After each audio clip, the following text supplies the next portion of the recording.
LWO1 WeatherNet. Liftoff conditions looking pretty good. ESPA is ready for launch. Ignition. Liftoff. Falcon 9 has cleared the tower.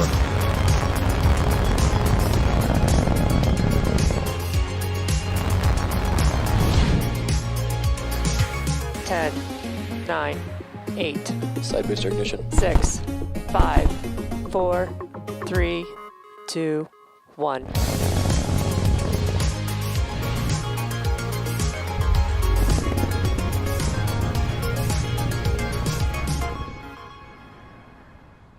Good morning. It's Saturday, January 23rd, and we're here at SpaceX's headquarters in Hawthorne, California. You're looking at a live view of Falcon 9 as it awaits its 9:40 a.m. Eastern Time launch from Cape Canaveral Space Force Station in Florida. My name is Andy Tran, and I'm a production supervisor here at SpaceX. Welcome to the webcast for SpaceX's Transporter 1 mission. It's our first dedicated SmallSat Rideshare Program launch and third launch of 2021. On board this mission are 133 commercial and government spacecraft, in addition to 10 Starlink satellites, the most spacecraft ever deployed on a single mission.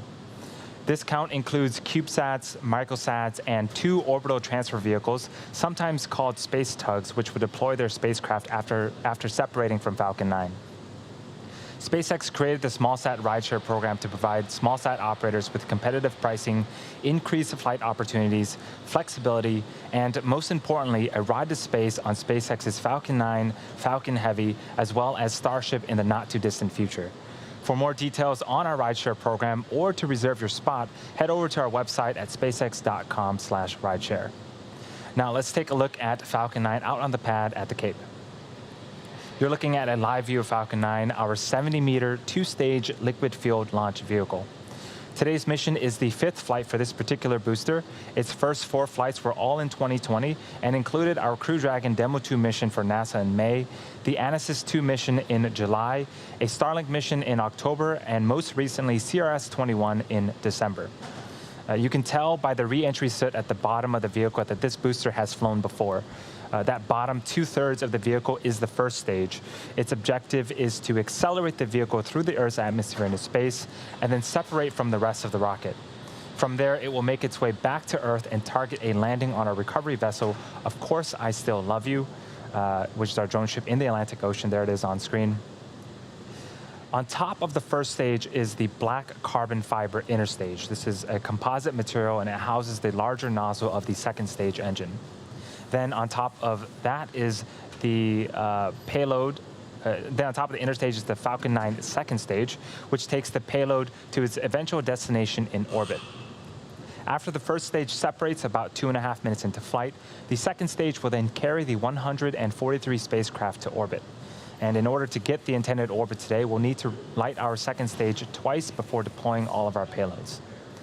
At the very top of the rocket, you'll notice a large nose cone. This is called the fairing. It's a composite structure and protects the rocket from the forces of ascent and houses the payloads. Once the vehicle is outside of the Earth's atmosphere, the fairing separates to expose the satellites to space. For today's mission, our fairing is brand new. Our recovery vessel, Miss Chief, there it is on screen, will be attempting to recover the fairing halves from the water following landing. And finally, the large truss structure next to Falcon 9 is called the Transporter Erector. We also refer to it as the TE. Its job is to roll Falcon 9 out to the launch pad, raise it to a vertical launch position, and also route power, fluids, and communication to both the rocket and the satellite. It will retract away from the rocket slightly at around the T-minus 4.5 minute mark, providing clearance for Falcon 9 to lift off. The chief engineer held a technical poll at T-minus 1 hour mark, and the launch director held a propellant load and launch go-no-go poll at the T-minus 38 minute mark.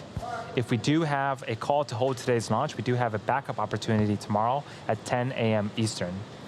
We are currently red on weather for surface electrical fields. We'll keep a close eye on that as we count down, but weather is looking a little dicey for our current liftoff time. Falcon 9 has been loading propellants since the T-minus 35 minute mark.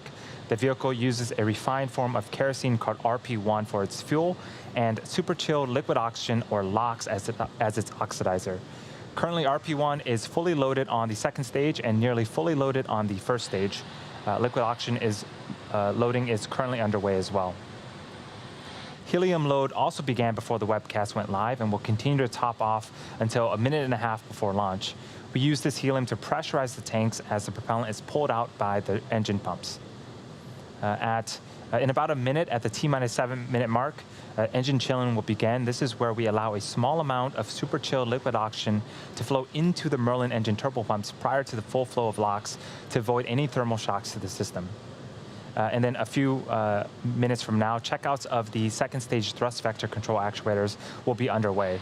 This is also known as the engine wiggle test. We move the thrust chamber slightly to make sure that the guidance hardware is a go for flight. This happens on the first stage engines as well, and those happens just seconds before ignition. The vehicle is healthy and we are currently working no issues. The range is standing by to support. Again, the weather is red, but we'll continue to monitor that all the way until T0 to see if we get a chance for liftoff today.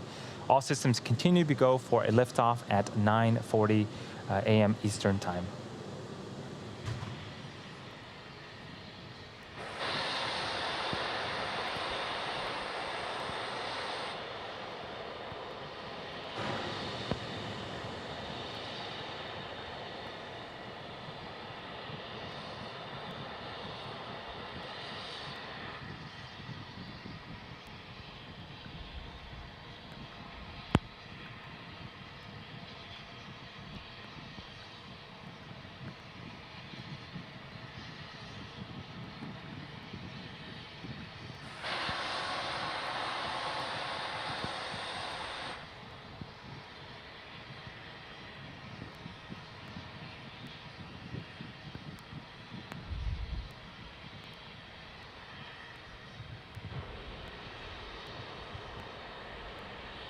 Hey, just getting word from the team. So it's official, we are scrubbing today for weather, for surface electrical fields.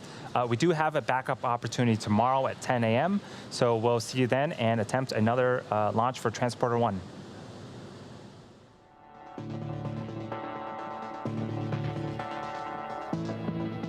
Stage 1 RP1 load is closed out.